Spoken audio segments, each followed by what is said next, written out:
Hello दोस्तों, एक प्यारा गीत के साथ हम लोग आ रहे हैं और देखिए मनु हमारे साथ मनु भैया और तो खुशबू तो आइए सुनाते हैं गीत को।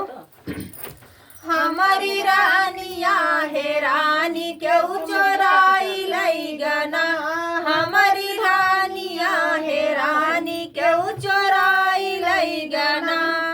सासु है रैता लई ननद है रै मड़ई मोर बलमुआ है रैना, मोर बलमुआ है रैना। ओही बारी फूलवरिया मोर बलमुआ है रैना, ओही बारी फूलवरिया मोर बलमुआ है रैना।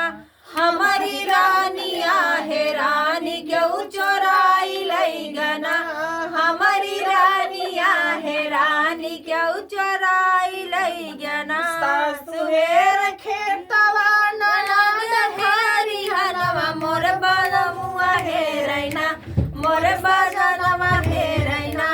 ओही उखिया रहरिया मोर बलमुआ है रैना, ओही उखिया रहरिया मोर बलमुआ है रैना। हमारी रानिया है रानी क्यों चोराई लई गना, हमारी रानिया है रानी क्यों चोराई लई गना।